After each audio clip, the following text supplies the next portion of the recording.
Good morning students. इस video tutorial में मैं आप लोगों के साथ टाइप्स ऑफ ऑपरेटिंग सिस्टम को डिस्कस करूंगी। ये एक क्वेश्चन लास्ट वीडियो ट्यूटोरियल पे मैंने दो क्वेश्चन या दो टॉपिक डिस्कस किए थे कि ऑपरेटिंग सिस्टम होता क्या है और उसके functions, different types of function. आज मैं डिस्कस करने जा रही हूँ कि टाइप्स ऑफ ऑपरेटिंग सिस्टम क्या होते हैं। तो ये अलग से 5 मार्क्स का क्वेश्चन आएगा। तो इसमें देखिए डिफरेंट टाइप हैं। तो सबसे पहले सिंपल बैच सिस्टम है, then multi programming operating system, multi processing operating system, time sharing operating system, desktop, distributed and real time operating system. These are some types of operating system. So simple batch system ये हमारा first operating system है। जब हमारा operating system evaluation जब start हुआ था तो उसमें सीरियल प्रोसेसिंग होती थी। जो भी इंस्ट्रक्शन होती थी वो एक सीक्वेंस मैनर में उनको सिक्वेंशियली परफॉर्म किया जाता था। यानी जो जैसे फर्स्ट कम फर्स्ट सर्व वाला कॉन्सेप्ट था ना, कि जो इंस्ट्रक्शन जिस सीक्वेंस में आई उसी सीक्वेंस में उसको एग्जीक्यूट किया जाता था। और जो प्रोग्राम काउंटर होता था वही बताता था उसमें नेक्स्ट इंस्ट्रक्शन का एड्रेस रहता था, वही बताता था कि कौन सी इंस्ट्रक्शन को नेक्स्ट एग्जीक्यूट करना है। इसके लिए क्या होता था उस टाइम पे, जो सीरियल प्रोसेसिंग यानी 1945 टू 55 के राउंड की मैं बात कर रही हूँ। तो उस टाइम जो हमारी जो इंस्ट्रक्शन होती थी उनको पंच कार्ड पर सबमिट किया जाता था, पंच कार्ड का यूज़ किया जाता था। लेकिन इसमें प्रॉब्लम यह थी कि जो यूज़र है वो डायरेक्टली कम्युनिकेट नहीं कर पाता था। फिर जो हमारा सिंपल बैच सिस्टम आया 1955 से 65 के अराउंड, तो इसमें क्या हुआ कि जो सिमिलर टाइप की जो जॉब होती थी उनको एक जगह इकट्ठा करके रखा जाता था। तो जिसमें यूज़र होता था वो अपनी जॉब को ऑफलाइन पंच कार्ड में सबमिट करता था। किसको किसको देता था? ऑपरेटर को देता था। और प्रोसेसिंग को स्पीड अप करने के लिए देखिए इस यहाँ पे आप इस तरीके से देख सकते हैं कि जो जॉब होती थी उनको पंच कार्ड पर ऑपरेटर को दे दिया जाता था। और स्पीड अप करने के लिए जो सिमिलर टाइप की जॉब होती थी उनको एक साथ ग्रुप में सबमिट किया जाता था। जो सिमिलर मैनर वाली जॉब होती थी वो एक साथ एग्जीक्यूट होती थी। तो ये हमारा है बैच ऑपरेटिंग सिस्टम। इसमें भी यूज़र और कंप्यूटर के बीच में कोई भी डायरेक्ट इंटरेक्शन नहीं होता था और कंप्यूटर ऑपरेटर से ही डायरेक्टली इंटरेक्शन होता था। तो इसकी यही डिसएडवांटेज थी कि कोई भी इंटरेक्शन नहीं होता था यूज़र और कंप्यूटर के बीच में। बट अगर हम लोग बात करें कि बैच ऑपरेटिंग सिस्टम की क्या एडवांटेज थे, तो इसमें ये था कि ईज़ी होता था उस टाइम के हिसाब से, ईज़ी होता था मैनेज करना लार्ज वर्क को, क्योंकि रिपीटेडली बैच सिस्टम में ईज़ी होता था मैनेज करना। जो आइडल टाइम होता था बैच ऑपरेटिंग सिस्टम का वो बहुत ही कम होता था and multiple users can share the batch system. But the disadvantage ये था कि there is no direct interaction between computer and the user and sometime ये बहुत ही कॉस्टली भी होता था। बैच ऑपरेटिंग सिस्टम जो होते थे वो उनको डिबग करना भी हार्ड होता था। एंड जो जॉब्स होती थी they will have to wait for an unknown time if any job fails. So these are some advantage and disadvantage. अगर हम इसके एग्जाम्पल की बात करें तो payroll system and bank statements जो हैं वो बैच ऑपरेटिंग सिस्टम का एग्जाम्पल है। नेक्स्ट आया multi programming operating system. Multi programming operating system में ये हुआ कि जो ओएस होता था उसमें बहुत सारी मेमोरी में वो बहुत सारी जॉब होती थी और ऑपरेटिंग सिस्टम किसी एक जॉब को पिक करके उसको एग्जीक्यूट करने लगता था। अगर किसी जॉब को, वैसे तो ये नॉन प्रिमिटिव ही होता था, मीन्स अगर सीपीयू किसी ऑपरेटिंग सिस्टम अगर किसी एक जॉब को सीपीयू को दे देता था तो सीपीयू उसको तब तक एग्जीक्यूट करता रहता था जब तक कि वो पूरी तरह कम्प्लीटली उसको एग्जीक्यूट ना हो जाए। बट इन केस अगर जॉब को किसी पर्टिकुलर इनपुट आउटपुट डिवाइसेस की रिक्वायरमेंट होती थी तो वो नेक्स्ट जॉब पे स्विच कर जाता था। इसको हम इस तरीके से भी देख सकते हैं कि जैसे जो लॉयर होते हैं उनके पास हमेशा वर्क होता है कुछ ना कुछ करने को, हर एक क्लाइंट की कोई डेट मिल गई है कोई दूसरी, तो ऐसा नहीं है कि वो आइडल बैठेगा, वो दूसरे केस पर वर्क करने लग जाते हैं। तो multi programming means operating system के पास बहुत सारे ऑप्शंस होते हैं। अगर एक जॉब का काम एग्जीक्यूट हुआ तो उसने दूसरी जॉब का काम किया, अगर इन केस एक जॉब को किसी काम की उसको ज़रूरत है जैसे किसी इनपुट आउटपुट डिवाइस की, तो वो दूसरी जॉब पर स्विच कर जाता था। तो ये हमारा ऑपरेटिंग सिस्टम का एग्जाम्पल है। ठीक है, तो अगर हम बात करें जो फिगर की, देखिए ये हमारी जो स्टोरेज डिवाइस है, तो जो मेन मेमोरी है उसमें बहुत सारी जॉब रहती थी A B and C, and जो ए है वो तो कंप्लीट एग्जीक्यूट हो चुकी है, बी एग्जीक्यूशन में है और सी हमारी वेट हो रही थी कब उसे सीपीयू एलोकेट हो। Means we have different we have number of jobs in memory and operating system उनमें से किसी भी एक जॉब को सेलेक्ट करके सीपीयू को दे देता था। तो ये मल्टी प्रोग्रामिंग ऑपरेटिंग सिस्टम का एग्जाम्पल है। फिगर आप ये वाली बना सकते हो, ये दोनों ही आप लोग बना सकते हो। कभी भी मीन्स हमारे पास खाली रहने का समय नहीं है, कभी भी जो सीपीयू है वो आइडल नहीं होगा, हमेशा प्रोसेसिंग चलती रहेगी। नेक्स्ट है हमारा multi processing operating system. Multi processing operating system में क्या रहता है, इसमें बहुत सारे प्रोसेसर होते हैं जो कि कॉमन फिजिकल मेमोरी को शेयर करता है। आप फिगर में भी देख रहे हैं, they are 3 CPU in this figure and they are sharing a common memory. तो वो क्या करते हैं कि कॉमन फिजिकल मेमोरी को शेयर करते हैं और ये सभी प्रोसेसर सिंगल ऑपरेटिंग सिस्टम के अंदर ही ऑपरेट होते थे। तो इससे क्या फ़ायदा हुआ कि इससे जो परफॉर्मेंस है वो इन्हांस हो गई, बिकॉज जो टास्क होती थी उसको सब टास्क में डिवाइड किया गया, पैरेलली अलग अलग सीपीयू को डिस्ट्रीब्यूट किया गया, जिससे कि जो हमारा प्रोसेसिंग है वो स्पीड अप हो गई। तो ये हमारी मल्टी प्रोसेसिंग ऑपरेटिंग सिस्टम में हम लोग इस तरीके से कर सकते हैं कि we have so many processor in this and वो एक ही सिंगल ऑपरेटिंग सिस्टम के अंदर ही ऑपरेट होते हैं and they share a common physical memory. तो ये बता सकते हैं। Next we have time sharing operating system. Time sharing operating system को मल्टीटास्किंग ऑपरेटिंग सिस्टम भी कहा जाता है। कई बार यूज़र कंफ्यूज होता है multi programming and multitasking operating system में या टाइम शेयरिंग ऑपरेटिंग सिस्टम में। Multi programming and time sharing operating system में यही डिफरेंस है कि मल्टी प्रोग्रामिंग में हमारे पास जॉब होती है बहुत सारी एंड हम एक जॉब को तब तक एग्जीक्यूट करते रहते सीपीयू जब तक उसका कंप्लीट एग्जीक्यूशन ना हो जाए या वो किसी जो उस जॉब है उसको किसी इनपुट आउटपुट डिवाइस की ज़रूरत पड़े तो वो दूसरी जॉब पर स्विच करता है। बट ऐसा नहीं है कि वो मतलब ऐसे ही कर लेगा। But in time sharing system में क्या है कि ये टाइम डिवाइड किया गया है। टाइम हर एक जो यूज़र्स उसमें क्या रहता है कि हर एक जॉब को जो सीपीयू है वो इक्वल अमाउंट ऑफ टाइम के लिए मिलता रहता है। तो इसमें जो कंप्यूटर रिसोर्सेज को जो टाइम स्लॉट बना दिया जाता है। इसका एक एग्जांपल राउंड रॉबिन की तरह भी आप लोग देख सकते हो, राउंड रॉबिन सीपीयू शेड्यूलिंग में, जिसमें हर एक जॉब को एक टाइम स्लॉट या टाइम क्वांटम के लिए एग्जीक्यूट किया जाता है। तो इसमें जो कंप्यूटर रिसोर्सेज होते हैं उनको टाइम स्लॉट बनाकर साइमल्टेनियसली एलोकेट करते हैं जो सीपीयू होता है। ये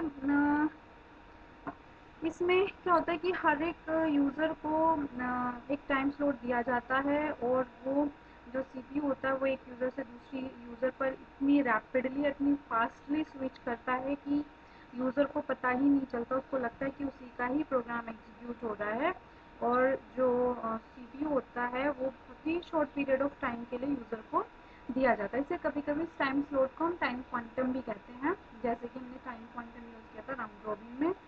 तो हम लोग इस फिगर से देख सकते हैं। देखिए वर्ड, ईमेल, वेब ब्राउज़र, अगर हमने सारी ही चीज़ें खोली हुई हैं तो सीपीयू क्या करेगा, ऑपरेटिंग सभी को मिलेगा थोड़े थोड़े समय के लिए, बट इतनी जल्दी इतनी फास्टली स्विच करेगा कि पता ही नहीं चलेगा। ठीक है, ये एक फिगर है, तो आप दोनों फिगर बना सकते हैं। तो इसमें देखिए सीपीयू पहले यूज़र, अभी यूज़र 5 के पास है, कुछ समय बाद वो यूज़र 6 के पास चला जाएगा, then user 1, user 2, user 3, user 4, एक सर्कुलर वे में जाता है। पर्टिकुलर टाइम क्वांटम एलोकेट किया जाता है। अगर इस टाइम क्वांटम में जैसे जो भी, अगर मान लो 1 माइक्रो सेकेंड, 1 मिली सेकेंड, माइक्रो नहीं सॉरी 1 मिली सेकेंड दिया, तो सपोज को 1 मिली सेकेंड या 10 मिली सेकेंड का समय दिया, तो यूज़र 5 को अगर 10 मिली सेकेंड में उसकी जॉब कंप्लीट हो गई तो इट्स ओके, वो हट जाएगा।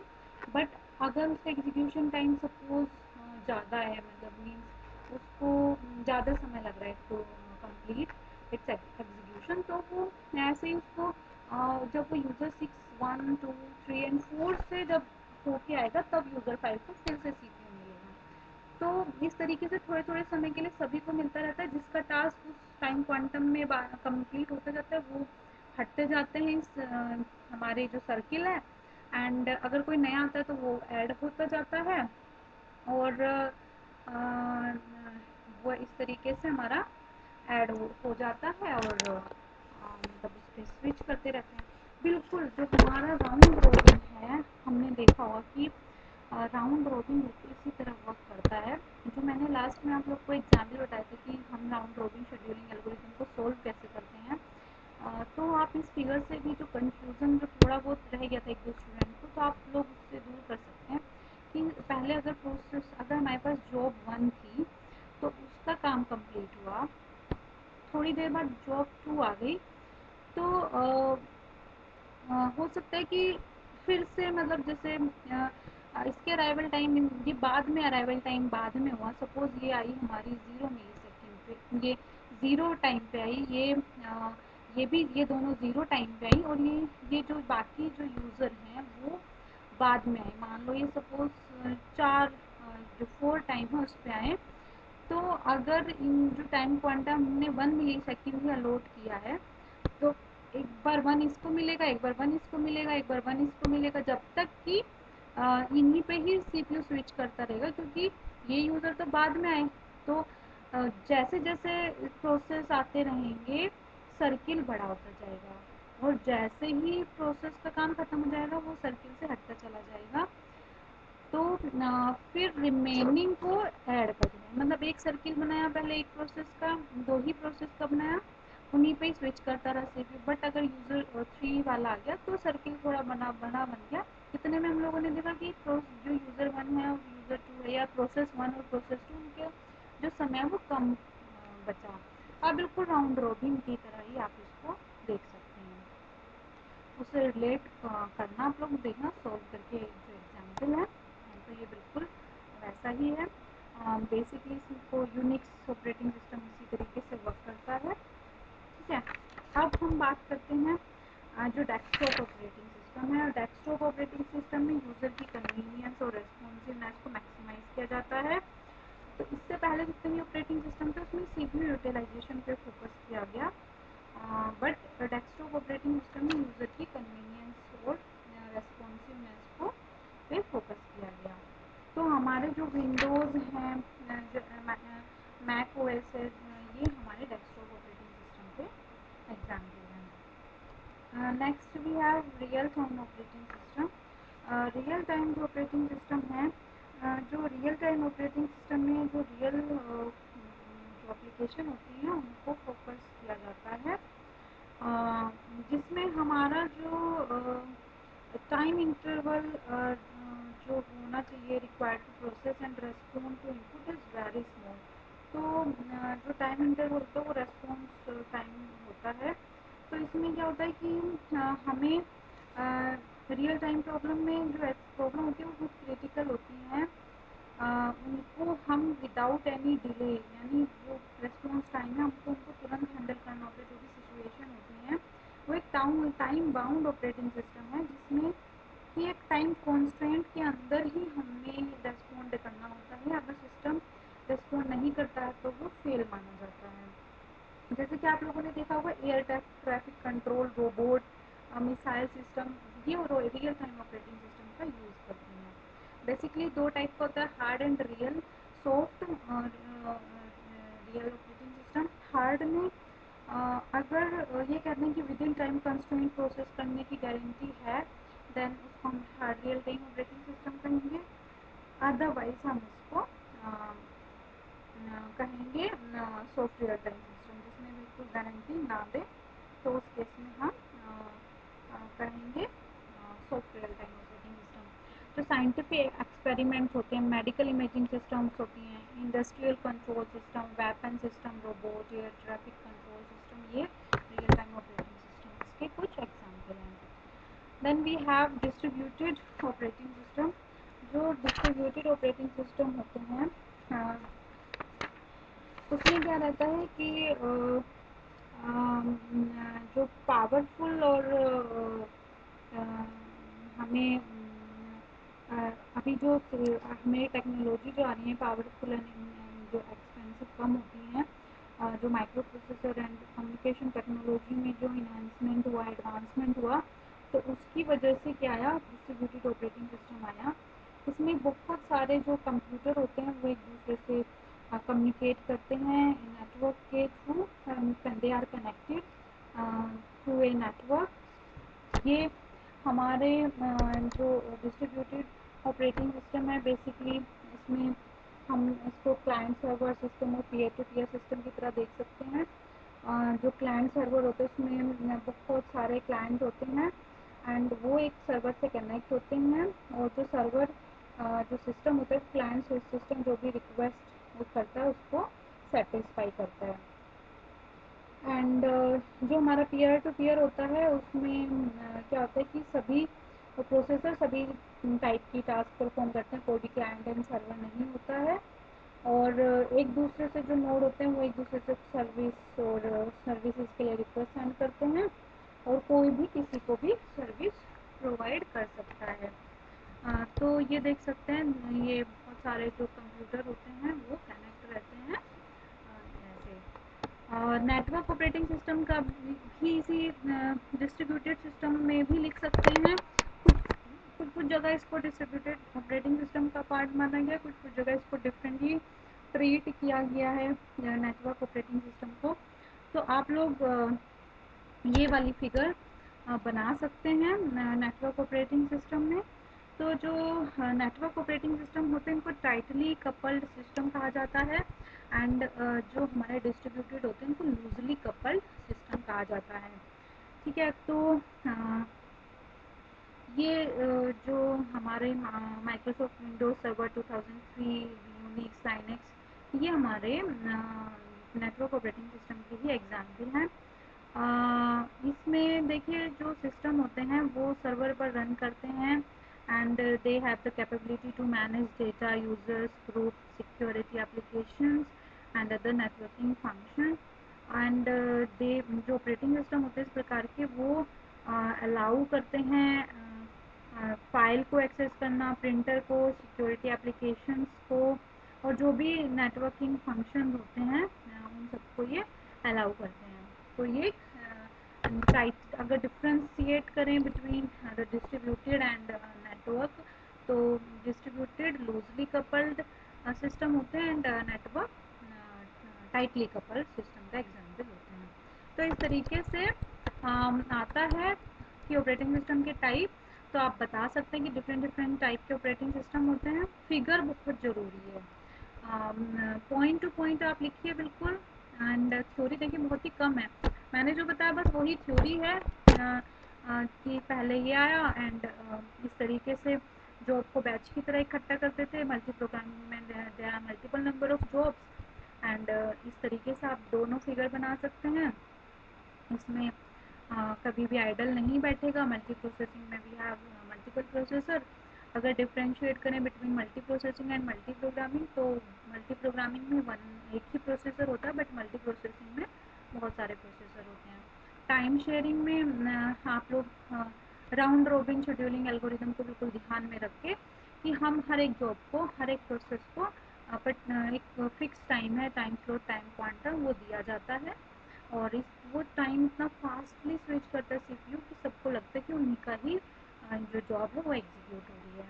तो ये टाइम शेयरिंग ऑपरेटिंग सिस्टम में आप ये वाली फिगर भी बना सकते हैं, ये वाली फिगर भी बना सकते हैं। डेस्कटॉप में आप जो हम लोग यूज़ करते हैं वो डेस्कटॉप ऑपरेटिंग सिस्टम है, उसमें हमारी यूज़र कन्वीनियंस और रेस्पॉन्सिवनेस पे ध्यान दिया गया, जबकि पहले सीपीयू यूटिलाइजेशन पे ध्यान दिया गया था। रियल टाइम जो भी हमारे रोबोट और साइंटिफिक एप्लीकेशन है वो रियल टाइम ऑपरेटिंग सिस्टम का यूज़ करती हैं, उनको रेस्पॉन्स जहाँ पे रेस्पॉन्स हम इम्पोर्टेंट होता है तो वहाँ पे हम रियल टाइम ऑपरेटिंग सिस्टम का यूज़ करते हैं। डिस्ट्रीब्यूटेड में जहाँ पे बहुत सारे जो कंप्यूटर हैं वो नेटवर्क से कनेक्टेड रहते हैं और वो रिसोर्सेज को शेयर करते हैं। तो इस तरीके से आप लोग फिगर की हेल्प से आप लोग एक्सप्लेन कर सकते हैं।